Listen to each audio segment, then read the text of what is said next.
کہ میرا اللہ کہہ رہا ہے میرے محبوب میں آپ کو اتنا دینے والا ہوں کہ آپ کو بھی نہیں پتا جو میں نے آپ کے لیے آپ کی آنکھوں کی ٹھنڈک کے لیے تیار کیا ہے، آپ جانتے نہیں میرے محبوب کہ آپ کا رب آپ کو کیا دینے والا ہے۔ اگر ہوتا نا وَلَسَوْفَ يُعْطِيكَ رَبُّكَ ثُمَّ تَرْضَىٰ، میں آپ کو دوں گا پھر آپ راضی ہو جائیں گے، بالکل مطلب اور ہو جاتا فَتَرْضَىٰ فَتَرْضَىٰ۔ میں فا کا مطلب سمجھانے کے لیے قصہ سناتا ہوں۔ کسی کو جب اس کی سوچ سے زیادہ ملے تو وہ کیسے اس کے ایکسپریشن ہوتے ہیں۔ پشاور میں ہماری جماعت، میرے ساتھ عرب رائل فیملی کے نوجوان، ایک پٹھان مانگتا ہوا آیا، خدای دا پارا خدای دا پارا خدای دا پارا، اللہ کے نام پہ دو۔ اب یہ 84 کی بات ہے، تو آ کے گاڑی کے ساتھ ایسے لگ گیا خدای دا پارا۔ اب وہ سوچ رہا تھا یہ گاڑی والا 1 روپیہ دے گا، یہ زیادہ زیادہ 5 روپے دے گا۔ اس زمانے میں 4 آنے 8 آنے روپیہ بہت کم دیتے، 5 روپے، وہ بڑی گاڑی تھی، وہ تو خدای دا پارا خدای دا پارا اللہ کے نام پہ دو۔ تو وہ شیخ جو تھے اس نے جیب میں جتنے پیسے تھے سارے نکال کے اس کے ہاتھ پہ رکھے۔ اب آپ ایکسپریشن سے سمجھنا، خدای دا پارا خدای دا پارا خدای خدای خدای، اس نے دوڑ لگا دی۔ میں نے کہا شیخ پتہ یہ کیوں بھاگا ہے؟ پورے مہینے کا راشن اس کو مل گیا، اور دوسرا اس کو یہ شک ہے کہ شاید غلطی سے اتنے دے دیے باقی واپس نہ لے لے، تو وہ بھاگ گیا ہے۔ یہ ہے فا، فترضا۔ میرے محبوب آپ کا رب آپ کو اتنا دینے والا ہے آپ سوچ بھی نہیں سکتے۔ علم یجد کا یتی، اب پیچھے یہ صورت آئی کیوں؟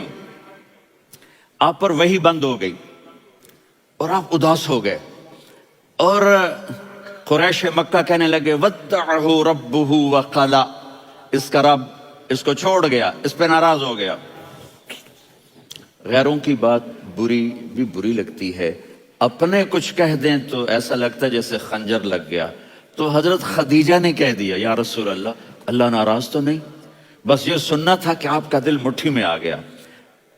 اور اسی وقت جبریل ہانپتے کانپتے آ گئے، والضحیٰ، اللہ اکبر۔ دیکھو مثلاً میں فوزان پہ ناراض ہو جاتا ہوں تو وہ مجھے آ کر میرا ایکسپریشن دیکھتا ہے نا، کہتا ہے مولانا اللہ کی قسم میں آپ پہ ناراض نہیں ہوں، مولانا اللہ کی قسم آپ کو شک پڑ گیا، آپ کو یاد نہیں ہم نے آپ کو 2 سال پہلے بلوایا، اس کے اگلے سال بھی بلایا، ابھی بھی بلایا، اور آپ کو اتنا پروٹوکول دیا، بھلا میں آپ پہ ناراض ہو سکتا ہوں؟ ٹھیک ہوگی بات؟ یہ فوزان سمجھ میں آ گئی بات؟ اب اللہ تعالیٰ کہہ رہا ہے میرے نبی مجھے قسم ہے دن اور رات کی، مجھے قسم ہے تیرے علم اور تیری چادر کی، مجھے قسم ہے تیرے چہرے تیرے خوبصورت بالوں کی، میں نے تمہیں نہیں چھوڑا۔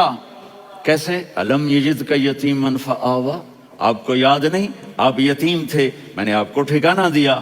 ووجدک ضالا فہدیٰ، آپ کو یاد نہیں آپ کو یاد نہیں آپ میری تلاش میں تھے، میں نے آپ کو اپنا آپ بتا دیا۔ ووجدک عائلا فاغنیٰ، آپ کو یاد نہیں کہ آپ بڑی تکلیف میں تھے اور کمی میں تھے، تو میں نے خدیجہ سے آپ کی شادی کروا کے آپ کو مالدار بنا دیا۔ اگلی صورت بھی اسی سے جڑی ہوئی ہے، الم نشرح لک صدرک، میں نے آپ کا سینہ کھولا، بھلا میں ناراض ہو سکتا ہوں؟ ووضعنا عنک وزرک، میں نے آپ کے بوجھ ہٹائے، بھلا میں ناراض ہو سکتا ہوں؟ الذی انقض ظہرک، وہ بوجھ جنہوں نے آپ کو دوہرا کر دیا تھا، میں نے وہ بوجھ ہٹائے، بھلا میں آپ پہ ناراض ہو سکتا ہوں؟ ورفعنا لک ذکرک، اور میں نے آپ کے نام کو بلند کر دیا، بھلا میں آپ پہ ناراض ہو سکتا ہوں؟ انا اعطیناک الکوثر، ہم نے آپ کو جنت کی چابی پکڑا دی، بھلا میں آپ پہ ناراض ہو سکتا ہوں؟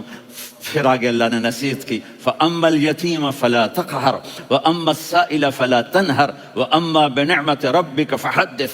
تو میرے محبوب آپ یتیم تھے، کوئی یتیم آئے تو اب آپ نے اس کے ساتھ وہ کرنا جو میں نے کیا۔ میرے محبوب آپ میری طلب میں تھے، آپ سے کوئی ہدایت طلب کرنے والا آئے تو آپ نے وہ کرنا ہے جو میں نے کیا۔ اور میرے محبوب میں نے آپ کو ایک مالدار گھرانے میں شادی کروائی، تو آپ بھی اپنے رب کی نعمتوں کو لوگوں کو بیان کریں۔ اس صورت میں اتنا خوبصورت تناسب ہے، پیچھے چلو، ما ودعک ربک وما قلی۔